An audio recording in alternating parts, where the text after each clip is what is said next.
Hi friends, welcome back to Arsikere ಅವರ YouTube channel. ತಮ್ಮಲ್ಲಿ ನೋಡಿ ಎಲ್ರಿಗೂ ಗೊತ್ತಾಗಿರುತ್ತೆ, ಏನಪ್ಪ ಬೈಕ್ ಟ್ಯಾಕ್ಸಿ ನಾಳೆಯಿಂದ ಮಾಡಬೇಕಾ ಬೇಡ ಅಂತ ಹಾಕಿದ್ರಲ್ಲ. ಆಲ್ರೆಡಿ ಬೈಕ್ ಟ್ಯಾಕ್ಸಿನೆಲ್ಲ ಸೀಸ್ ಮಾಡ್ತಾ ಇರೋದಂತ. ಹೌದು, ಇದೇ ಒಂದು ಕ್ವಶನ್ನ, ಬೈಕ್ ಟ್ಯಾಕ್ಸಿನ ಮಾಡಬೇಕಾ ಬೇಡವಾ ಅಂತ ನಾನು ರಾಪಿಡೋ ಕಂಪ್ನಿಗೆ ಕೇಳಿದ್ದೆ. ನಿನ್ನೆಯಿಂದ ಸತತವಾಗಿ ಕಾಲ್ ಟ್ರೈ ಮಾಡ್ತಾ ಇದ್ದೀನಿ, ಕಾಲ್ ಟ್ರೈ ಮಾಡೋಕ್ಕಾಗಿಲ್ಲ. ಇವತ್ತು ಕಾಲ್ ಕನೆಕ್ಟ್ ಆಯಿತು. ಕಾಲ್ ಮಾಡಿ ಕೇಳಿದ್ಕೆ ಅವ್ರು ಏನು ಆನ್ಸರ್ ಕೊಟ್ಟಿದ್ದಾರೆ ಗೊತ್ತಾ? ಬನ್ನಿ ಅದ್ರ ಬಗ್ಗೆ ಹೇಳ್ತೀನಿ. ಹಾಗೆ ವಿಡಿಯೋ ಸ್ಟಾರ್ಟ್ ಮಾಡೋಕ್ಕೆ ಮುಂಚೆ ಯಾರಾದರೂ ಫಸ್ಟ್ ಟೈಮ್ ಇನ್ನೂ ಸಬ್ಸ್ಕ್ರೈಬ್ ಮಾಡ್ಕೊಂಡೆ ನಮ್ಮ ಚಾನಲ್ ನೋಡ್ತಾ ಇದ್ರೆ ದಯವಿಟ್ಟು ಸಬ್ಸ್ಕ್ರೈಬ್ ಮಾಡ್ಕೊಂಡು ವಿಡಿಯೋನ ವಾಚ್ ಮಾಡಿ. ನಿಮಗೋಸ್ಕರ ರಾಪಿಡೋದು ಎವ್ರಿ ಡೇ ಅಪ್ಡೇಟ್ ಏನಾಗ್ತಿದೆ ಅಂತ ಪ್ರತಿ ರೀತಿ ತಿಳಿಸ್ಕೊಡ್ತಾ ಇದ್ದೀವಿ. ಹಾಗೆ ಲೈಕ್ ಮಾಡೋದು ಪ್ರತಿಯೊಬ್ಬರು ಮರಿಬೇಡಿ. ವಿಡಿಯೋ ಆದಷ್ಟು ಶೇರ್ ಆಗುತ್ತೆ, ಎಲ್ಲ ಹುಡುಗರುಗಳು ಲೈಕ್ ಮಾಡಿದ್ರೆ ಆದಷ್ಟು ಶೇರ್ ಮಾಡಿ. ಬನ್ನಿ ಸ್ನೇಹಿತರೆ, ವಿಡಿಯೋನ ಸ್ಟಾರ್ಟ್ ಮಾಡೋಣ.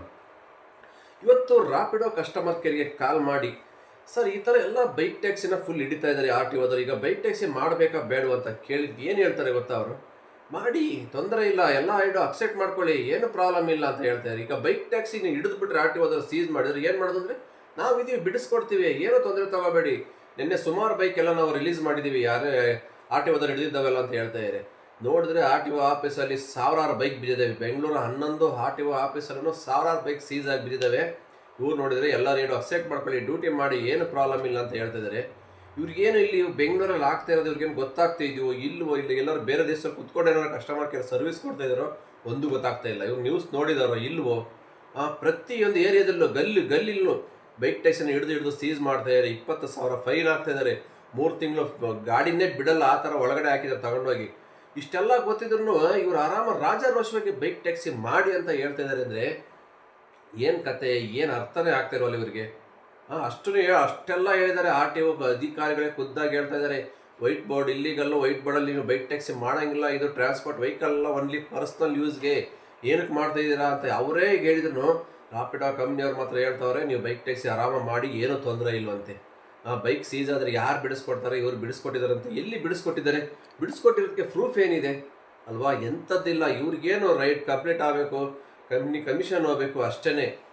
ಯಾರು ಮಾಡಿರೇನೋ ಬಿಟ್ಟರೇನೋ ಅವ್ರ ಕಂಪ್ನಿ ಹೆಸರು ಇರಬೇಕು, ಆ ಥರ ಆಗಿಬಿಟ್ಟಿದೆ. ರೋಡಲ್ಲಿ ರೈಡರ್ಸ್ಗಳು ಏನು ಅವ್ರ ಕತೆ ಕೇಳೋರಿಲ್ಲ, ಕಣ್ಣೀರು ಕತೆ ಏನು ಮಾಡಬೇಕು ಅಂತ ಗೊತ್ತಾಗ್ತಾ ಇಲ್ಲ. ಅವ್ರು ಆ ಒಂದು ಸಿಚುವೇಶನಲ್ಲಿ ಇದ್ದಾರೆ ಇವಾಗ. ಕಸ್ಟಮರ್ ಕೇರಿಗೆ ನಿನ್ನೆ ಅಲ್ಲ ಮೊನ್ನೆಯಿಂದ ಕಾಲ್ ಟ್ರೈ ಮಾಡ್ತಾಯಿದ್ದೀನಿ, ಒಂದು ಕಾಲ್ ಕನೆಕ್ಟ್ ಆಗಿಲ್ಲ ಅವ್ರಿಗೆ. ಇವತ್ತು ಒಂದು ಕಾಲ್ ಕನೆಕ್ಟ್ ಆಗಿದೆ. ಈ ಥರ ಎಲ್ಲ ರೋಡಲ್ಲಿ ಏನಾದ್ರು ಬೈಕ್ ಟ್ಯಾಕ್ಸಿ ಸೀಸ್ ಆದಾಗ ಅವ್ರು ಕಸ್ಟಮರ್ ಕೇರಿಗೆ ಕಾಲ್ ಮಾಡೋರಿಗೆ ಎಲ್ಲಿ ಸಿಗುತ್ತೆ? 2 ದಿನಕ್ಕೆ ಒಂದು ಕಾಲ್ ಕನೆಕ್ಟ್ ಆಗ್ತಾ ಇದೆ. ಇದಕ್ಕೆ ಮುಂಚೆ ಎಲ್ಲ ಇಮಿಡಿಯೇಟ್ ವಿತಿನ್ ಸೆಕೆಂಡಾಗಿ ಕಸ್ಟಮರ್ ಕೇರ್ ಸಿಗ್ತಾಯಿದ್ರು. ಮಾತಾಡೋಕೆ ಏನಾದ್ರು ಪ್ರಾಬ್ಲಮ್ ಬಂದರೆ 2 ಡೇಸ್ ಆದ್ರೂ ಒಂದು ಕಾಲ್ ಮಾಡೋಕ್ಕಾಗ್ತಾ ಇಲ್ಲ. ಇವ್ರು ಹೇಳ್ತಾರೆ ಇವಾಗ ರಾಜಾರೋಷ ಬೈಕ್ ಟ್ಯಾಕ್ಸಿ ಮಾಡಿ ಅಂತಾರೆ. ರೋಡಲ್ಲಿ ಹಿಡಿದ್ರೆ ಏನು ಮಾಡ್ತೀರಾ? ಬೈಕ್ ಟ್ಯಾಕ್ಸಿ ಹಿಡಿದು ಸೀಸ್ ಮಾಡಿದ್ರೆ ನೀವು ಬರ್ತೀರಾ ಬಿಡಿಸ್ಕೊಡೋಕ್ಕೆ? 20,000 ಫೈನ್ ಕಟ್ತೀರಾ? ಖಂಡಿತ ಯಾರೂ ಕಟ್ಟಲ್ಲ, ಯಾರೂ ಬರಲ್ಲ.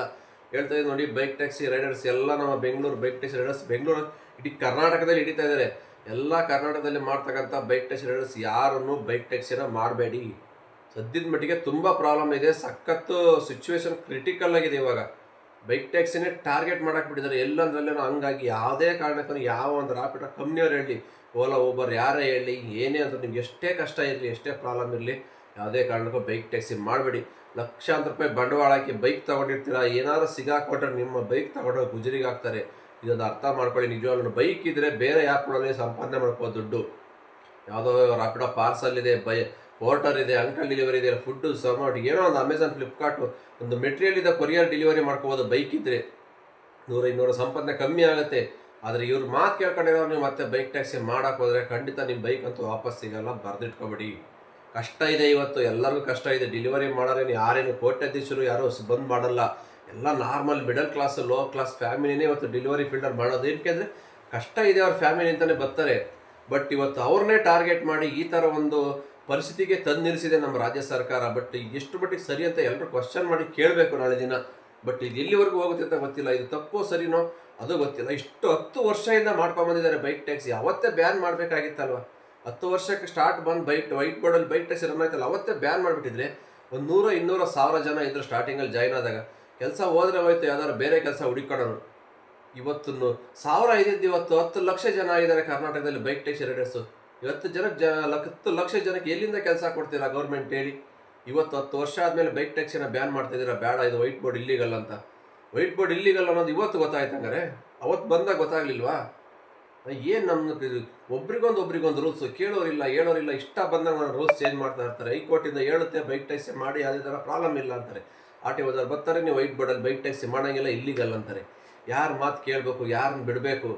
ರಾಪಿಡ್ ಕಂಪ್ನಿಯವ್ರು ಕೇಳಿದ್ರೆ ಆರಾಮಾಗಿ ಮಾಡಿ ಬೈಕ್ ಟ್ಯಾಕ್ಸಿ, ಏನು ತೊಂದರೆ ಇಲ್ಲ, ನಾವಿದ್ದೀವಿ, ಬಿಡಿಸ್ಕೊಡ್ತೀವಿ, ನಾವು ನೋಡ್ಕೊಂತೀವಿ ಅಂತಾರೆ.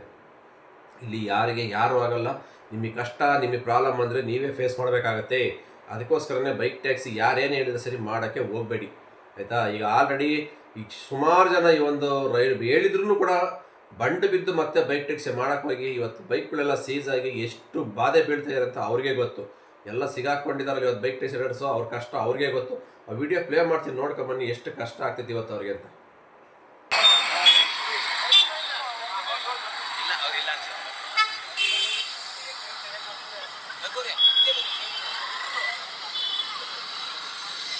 ಖುದ್ದಾಗಿ ಇವತ್ತು HSR RTO ಇನ್ಸ್ಪೆಕ್ಟ್ರು ರೋಡ್ ಮೇಲೆ ಬಂದು ಖುದ್ದಾಗಿ ಅವರೇನೆ ರ್ಯಾಪಿಡೋ ಬೈಕ್ ಟ್ಯಾಕ್ಸಿಗಳನ್ನ ಹಿಡಿದು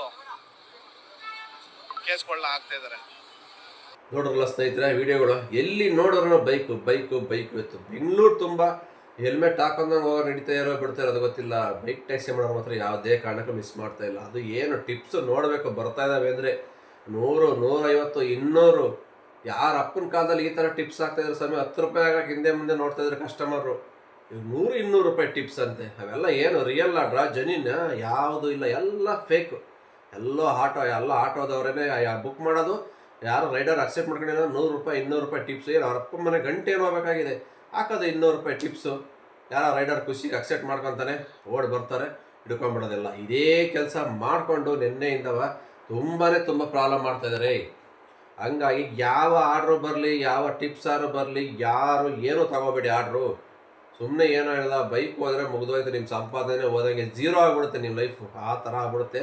ಅದಕ್ಕೋಸ್ಕರ ಯಾವುದೇ ಕಾರಣಕ್ಕೂ ಬೈಕ್ ಟ್ಯಾಕ್ಸಿನ ಸದ್ಯದ ಮಟ್ಟಿಗೆ ಮಾಡೋಕ್ಕೋಗ್ಬೇಡಿ. ಸ್ವಲ್ಪ ಇವೆಲ್ಲ ವಿಚಾರ ತಣ್ಣಗಾಗಲಿ, ಆನಂತರ ಹೈಕೋರ್ಟ್ ಇಲ್ಲ ಸುಪ್ರೀಂ ಕೋರ್ಟಿಂದ ಏನೊಂದು ಡಿಸಿಷನ್ ಅಂತ ಬರುತ್ತೋ ಅಲ್ಲಿ ಗಂಟ ಕಾದು ನೋಡೋಣ.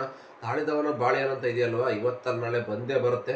ಇದು ಯಾವುದೇ ಕಾರಣಕ್ಕೆ ಪರ್ಮನೆಂಟಾಗಿ ಬ್ಯಾನ್ ಅಂತೂ ಆಗಲ್ಲ, ಎಲ್ರಿಗೂ ಗೊತ್ತಿರೋ ವಿಚಾರ. ಯಾಕಂದರೆ ಬೈಕ್ ಟ್ಯಾಕ್ಸಿ ಇಷ್ಟು ವರ್ಷದಿಂದ ಬೆಳೆದಿದೆ, ಇಷ್ಟು ದೊಡ್ಡ ಮಟ್ಟಕ್ಕೆ ಹೋಗಿದೆ ಅಂದರೆ ಪರ್ಮನೆಂಟಾಗಿ ಬ್ಯಾನ್ ಆಗೋಕ್ಕೆ ಚಾನ್ಸ್ ಇಲ್ಲ.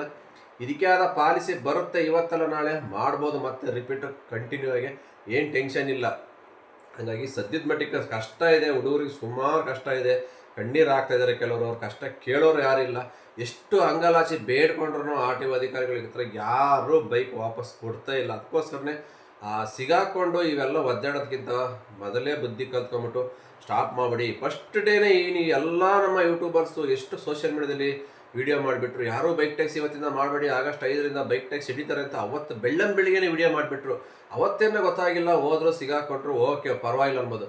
ತಿರ್ಗಾ ಮತ್ತೆ ಇವತ್ತು ಆಗಸ್ಟ್ 6ನೇ ತಾರೀಕು ಬೈಕ್ ಟ್ಯಾಕ್ಸಿ ಮಾಡೋಕೆ ಹೋಗಿ ಸಿಗಾಕೊಟ್ಟಿದ್ದಾರೆ ಅಂದರೆ ಇನ್ನು ಏನು ಹೇಳ್ಬೇಕು ಇವರಿಗೆ ಬುದ್ಧಿ ಇದೆಯೋ ಇಲ್ವೋ ಒಂದೂ ಅರ್ಥ ಆಗ್ತಾ ಇಲ್ಲ ನಿಜವಾಗ್ಲೂ. ಮತ್ತೆ ಇದೇ ಥರ ಕಂಟಿನ್ಯೂ ಆದರೆ ಇನ್ನೂ ಕಂಟಿನ್ಯೂ ಡೈಲಿ ಹಿಡಿತಾ ಇದ್ದಾರೆ.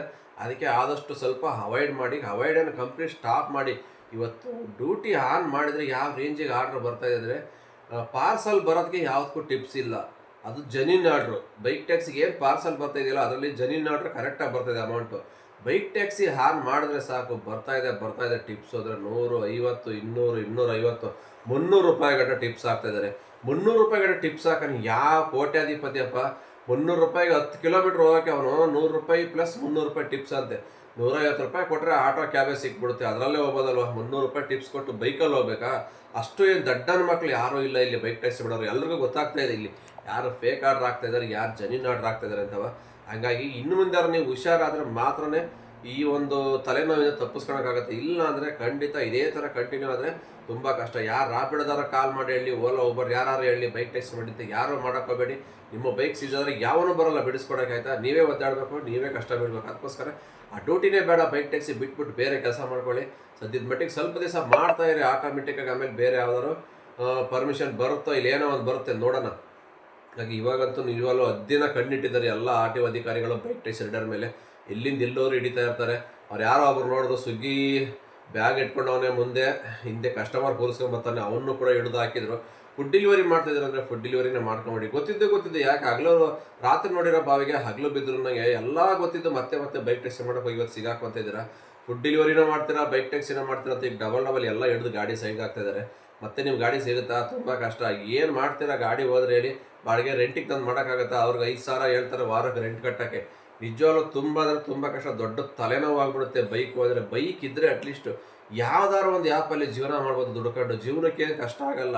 ಅವತ್ತಿನ ಜೀವನ ಅವತ್ತಿನ ನಡೆಯುತ್ತೆ, ಹೆಂಗೋ ಸಂಪಾದನೆ ಆಗುತ್ತೆ. ಬೈಕ್ಗೆ ಹೋದರೆ ಮುಗೀತು. ನೀವು ಎಲ್ಲಿಂದ ತಂದು ಸಂಪಾದನೆ ಮಾಡ್ತೀರ, ಏನು ಮಾಡ್ತೀರ ಹೇಳಿ? ತುಂಬ ಕಷ್ಟ. ಅದಕ್ಕೋಸ್ಕರನೇ ಸದ್ಯಕ್ಕೆ ಬೇಡವೇ ಬೇಡ ಈ ಬೈಕ್ ಟ್ಯಾಕ್ಸಿ ಸಹವಾಸ, ಈ ತಲೆನೋವೇ ಬೇಡ, ಎಲ್ಲ ತಣ್ಣಗಾಗಲಿ. ಇವಾಗ ಏನು ಸ್ವಲ್ಪ ಆಟೋ ಡ್ರೈವರ್ಸ್ಗಳು ಕೆಲಸ ಕಾರ್ಯ ಎಲ್ಲ ಬಿಟ್ಟು ಬೈಕ್ ಟ್ಯಾಕ್ಸಿನ ಹಿಡಿಯೋದರಲ್ಲಿ ಫುಲ್ಲು ಕಾರ್ಯನಿರತರಾಗಿದ್ದಾರೆ. ಆರ್ ಟಿ ಒ ಅಧಿಕಾರಿಗಳ ಜೊತೆ ಎಷ್ಟು ಜನ ಅವ್ರ ಜೊತೆಲೇ ಸೇರ್ಕೊಂಡು ಹಿಡಿತಾರೆ, ಹಿಡೀಲಿ. ಅವರು ಆಮೇಲೆ ಸಂಪಾದನೆ ಮಾಡಲೇಬೇಕು, ಇಳಿಲೇಬೇಕು. ಈಗಂತೂ ಅವ್ರಿಗೆ ಒಳ್ಳೆ ಸಂಪಾದನೆ, ಏನು ಸಿಕ್ಕಾಬಟ್ಟೆ ಟಿಪ್ಸ್ ಗಿಪ್ಸ್ ಎಲ್ಲ ಬರುತ್ತೆ, ಒಳ್ಳೆ ಸಂಪಾದನೆ ಇದೆ. ಅತ್ತೆಗೊಂದು ಕಾಲ ಸೊಸೆಗೊಂದು ಕಾಲ, ಯಾವಾಗಲೂ ಕಾಲ ಒಂದೇ ಥರ ಇರಲ್ಲ, ಚೇಂಜ್ ಆಗ್ತಾ ಇರುತ್ತೆ. ಕಾಲಚಕ್ರ ಉರುಳಿದಂಗೆ ಏನೂ ಮಾಡೋಕ್ಕಾಗಲ್ಲ. ನೆಕ್ಸ್ಟ್ ಬರಬೇಕು ಅವ್ರಿಗೂ ಆಟೋದಲ್ಲಿ ಯಾರ್ಯಾರು ಲಗೇಜ್ ಎಲ್ಲ ಸಾಗಿಸ್ತಾರೆ ಆ ಆಟೋಗಳನ್ನ ಸೀಸ್ ಮಾಡ್ತೀವಿ ಅಂತ ಒಂದು ಅನೌನ್ಸ್ ಬರಬೇಕು ಆರ್ ಟಿ ಒಯಿಂದ. ಬಂದ್ರೂ ಆದರೂ ಸುಮಾರು ಜನ ಹೊಡಿತಾನೆ ಇದ್ದಾರೆ. ಇದಕ್ಕೂ ರೂಲ್ಸ್ ಮಾಡಲೇಬೇಕು, ಯಾಕೆಂದರೆ ಪ್ಯಾಸೆಂಜರ್ ಆಟೋದಲ್ಲಿ ಲಗೇಜ್ ಹೊಡಿಯೋಂಗಿಲ್ಲ, ಅದು ಇಲ್ಲೀಗಲ್ ಅಂತ ಗೊತ್ತಿದ್ರು ಅವರು ಮಾಡ್ತಿದ್ದಾರೆ. ಆದರೆ ಬೈಕ್ ಟ್ಯಾಕ್ಸಿಯಲ್ಲಿ ಮಾತ್ರ ಮಾಡೋಂಗಿಲ್ಲ ಅಂತ ಹೇಳ್ತಾರೆ ಆರ್ ಟಿ ಒದವರು. ಇದು ಒಬ್ರಿಗೆ ಒಂದು ಕಣ್ಣಿಗೆ ಬೆಣ್ಣೆ ಒಂದು ಕಣ್ಣಿಗೆ ಸುಣ್ಣ ಅನ್ನೋ ಥರ ಆಗ್ತಾ ಇದೆ. ನಿಜವಾಗ್ಲೂ ನ್ಯಾಯ ನೀತಿ ರೂಲ್ಸ್ ಅಂದರೆ ಎಲ್ರಿಗೂ ಒಂದೇ ಥರ ಇರಬೇಕು. ಬೈಕ್ ಟ್ಯಾಕ್ಸಿಗೆ ಯಾವ ಥರ ಸ್ಟ್ರಿಕ್ಟಾಗಿ ರೂಲ್ಸ್ ಮಾಡಿದ್ರು ಎಲ್ಲ ಒಂದು ವೆಹಿಕಲ್ಗೂ ಅದೇ ಥರ ರೂಲ್ಸ್ ಮಾಡಲೇಬೇಕು. ಪ್ಯಾಸೆಂಜರ್ ಆಟೋ ಅಂದರೆ ಪ್ಯಾಸೆಂಜರ್ನೇ ಮಾಡಬೇಕು, ಗೂಡ್ಸ್ ಆಟೋ ಅಂದರೆ ಗೂಡ್ಸೇ ಹೊಡಿಬೇಕು. ವೈಟ್ ಬೋರ್ಡ್ ಬೈಕ್ ಟ್ಯಾಕ್ಸಿ ಅಂದರೆ ಪರ್ಸ್ನಲ್ ಯೂಸ್ಗೆ ಅಷ್ಟೇ ಇರಬೇಕು. ಈ ಥರ ಒಂದು ರೂಲ್ಸ್ ಕಂಪಲ್ಸರಿ ಎಲ್ಲರಿಗೂ ತರಬೇಕು. ಎಲ್ಲರಿಗೂ ಒಂದೇ ನ್ಯಾಯ, ಒಂದೇ ರೂಲ್ಸ್ ಇರಬೇಕು. ಅವಾಗ ಮಾತ್ರ ಎಲ್ಲರೂ ನೆಮ್ಮದಿಯಾಗಿ ಡ್ಯೂಟಿ ಮಾಡ್ತಾರೆ. ಇಲ್ಲಿ ಒಬ್ರಿಗೊಂದು ಆಗ್ತಾ ಇದೆ ಅಂತ ಎಲ್ಲ ಮೇಲ್ನೋಟಕ್ಕೆ ಎದ್ದು ಕಾಣ್ತಾ ಇದೆ. ಇದು ನಾನು ಹೇಳ್ತಾ ಇಲ್ಲ, ಪ್ರತಿಯೊಬ್ಬರೂ ಮಾತಾಡ್ತಾ ಇರೋ ಸೋಷಿಯಲ್ ಮೀಡಿಯಾದಲ್ಲಿ ಇವತ್ತು. ಹಂಗಾಗಿ ಮುಂದಿನ ದಿನಗಳಲ್ಲಿ ಅವ್ರಿಗೂ ಇದೊಂದು ಜಾರಿ ಬರಲೇಬೇಕು ರೂಲ್ಸು. ಎಲ್ಲರೂ ಮಾಡ್ತಾ ಇಲ್ಲ. ನಾವೆಲ್ಲ ಆಟೋ ಡ್ರೈವರ್ಸು ಲಗೇಜ್ ಹೊಡಿತಾರೆ ಅಂತ ಹೇಳ್ತೀವಿ. ಯಾರೋ 100ಕ್ಕೆ 10 to 20% ಸುಮಾರು ಜನ ಲಗೇಜ್ ಹೊಡಿತಾ ಇದ್ದಾರೆ. ಅವ್ರಿಗೋಸ್ಕರ ಅಷ್ಟೇ ಹೇಳ್ತಾ ಇರೋದು. ಇನ್ನು ಕೆಲವರು ಈ ವಿಡಿಯೋ ನೋಡ್ಬಿಟ್ಟು ಕೆಟ್ಟ ಕಮೆಂಟ್ಸ್ ಹಾಕೋಬೋದು. ಆಟೋ ಡ್ರೈವರ್ಸ್ ನೀವೇನಾರು ಹಾಕೊಳ್ಳಿ, ನೀವು ಮಾಡೋದನ್ನೇ ನಾವು ಹೇಳ್ತಾ ಇರೋದು. ನಿಮಗೂ ಗೊತ್ತು ಎಲ್ಲ ಆಟೋಗಳಲ್ಲಿ ಬಾಡಿಗೆ ಹೊಡೆಯೋದು ಎಷ್ಟೆಷ್ಟು ಹೊಡಿತಿದ್ದಾರೆ ಅಂತ ಎಲ್ಲ ನೋಡಿರ್ತೀರ. ಪ್ರತಿನಿತ್ಯ ಸೋಷಿಯಲ್ ಮೀಡಿಯಾದಲ್ಲಿ ಹರಿದಾಡ್ತಾನೆ ಇದೆ ವಿಡಿಯೋಗಳು. ಹಾಗಾಗಿ ಅದ್ರ ಬಗ್ಗೆನೇ ನಾವು ಹೇಳಿರೋದು, ಇಲ್ಲದೆ ಇರೋದೇನು ಹೇಳಿಲ್ಲ. ಹಂಗಾಗಿ ಯಾರು ಏನೇ ಹೇಳಿದ್ರು ಅಷ್ಟೇ ತಪ್ಪೇ, ಯಾರು ಮಾಡಲಿ ಎಲ್ಲ ತಪ್ಪೇ ಅದು. ಹಂಗಾಗಿ ಏನೋ ಒಟ್ಟೆ ಸದ್ಯಕ್ಕಂತೂ ಬೈಕ್ ಟ್ಯಾಕ್ಸಿ ರೈಡರ್ಸ್ ಟೈಮ್ ಸರಿ ಇಲ್ಲ, ಖರಾಬಾಗಿದೆ. ಸ್ವಲ್ಪ ದಿವಸದ ಮಟ್ಟಿಗೆ ಏನೂ ಮಾಡೋಕ್ಕಾಗಲ್ಲ, ಅಡ್ಜಸ್ಟ್ ಮಾಡ್ಕೊಳ್ಳೇಬೇಕು. ತೊಂದರೆ ಇಲ್ಲ. ಏನು ಬೈಕ್ ಟ್ಯಾಕ್ಸಿ ಇಲ್ಲ ಅಂದರೆ ಏನೋ ಜೀವ ಏನು ಹೋಗಲ್ಲ, ಪ್ರಾಣ ಏನು ಹೋಗಲ್ಲ ಅಲ್ವಾ? ಅದೆಲ್ಲ ಇನ್ನೊಂದು ಇದ್ದೇ ಇದೆ ಆಲ್ಟರ್ನೇಟ್ ವ್ಯವಸ್ಥೆ. ಎಲ್ಲೋ ಅಂದರೆ ದುಡ್ಕೊಂಡು ತಿನ್ಬೋದು, ಜೀವನಕ್ಕೆ ತೊಂದರೆ ಆಗಲ್ಲ. ಬಟ್ ಕಂಪ್ಲೀಟ್ ಏನು ಬೆಂಗಳೂರೇ ಬಿಟ್ಟು ಹೋಗ್ತಕ್ಕಂಥ ಸ್ಟೇಜ್ ಅಂತೂ ಯಾವತ್ತೂ ಏನಾಗಿಲ್ಲ. ಯಾವುದೋ ಒಂದು ಆ್ಯಪಲ್ಲಿ ಆರ್ಡ್ರ್ ಬರ್ತಾ ಇರ್ತವೆ, ಯಾವುದ್ರಲ್ಲಿ ಒಂದ್ರಲ್ಲಿ ಮಾಡ್ಕೋಬೋದು. ಹಾಗಾಗಿ ಇನ್ನು ಸ್ವಲ್ಪ ದಿನ ನೋಡೋಣ, ಹೈಕೋರ್ಟಿಂದನೋ ಇಲ್ಲ ಸುಪ್ರೀಂ ಕೋರ್ಟಿಂದನೋ ಫೈನಲ್ ಆಗಿ ಏನು ಡಿಸೈಡ್ ಆಗಿ ಬರುತ್ತೆ ಬೈಕ್ ಟ್ಯಾಕ್ಸ್ ಇದು ಏನು ಮಾಡಬೇಕಂತ ಸದ್ಯದಲ್ಲೇ ತೀರ್ಮಾನ ಬರುತ್ತೆ. ಇವಾಗ ಸೀರಿಯಸ್ ಆಗಿ ಆಕ್ಷನ್ ತಗೋತಾರೆ. ಯಾಕೆಂದರೆ ಬೈಕ್ ಟ್ಯಾಕ್ಸಿ ಸ್ಟಾಪ್ ಆದಮೇಲೆ ಕಂಪ್ನಿಯವರಾಗಿರ್ಬೋದು, ಇಲ್ಲ ಒಂದು ರಾಜ್ಯ ಸರ್ಕಾರ ಆಗಿರ್ಬೋದು, ಸುಪ್ರೀಂ ಕೋರ್ಟ್ ಆಗಿರ್ಬೋದು, ಯಾರು ಸೀರಿಯಸ್ ಆಗಿ ಒಂದು ಆಕ್ಷನ್ ತಗೊತಾರೆ ಬೈಕ್ ಟ್ಯಾಕ್ಸಿ ಬಗ್ಗೆ ಅಂತ ನಮ್ಮ ಅನಿಸಿಕೆ. ಹಂಗಾಗಿ ಈ ವಿಡಿಯೋ ಮಾಡಿದ್ದಕ್ಕೆ ಇಷ್ಟು ಹೇಳ್ತಾ ಈ ವಿಡಿಯೋ ಇಲ್ಲಿಗೆ ಮುಗಿಸ್ತಾ ಇದ್ದೀನಿ. ಮತ್ತೆ ಸಿಗ್ತೀನಿ ಮುಂದಿನ ವಿಡಿಯೋದಲ್ಲಿ. ಅಲ್ಲಿವರೆಗೂ take care, bye bye, have a nice day. ಜೈ ಹಿಂದ್, ಜೈ ಕರ್ನಾಟಕ ಮಾತೆ.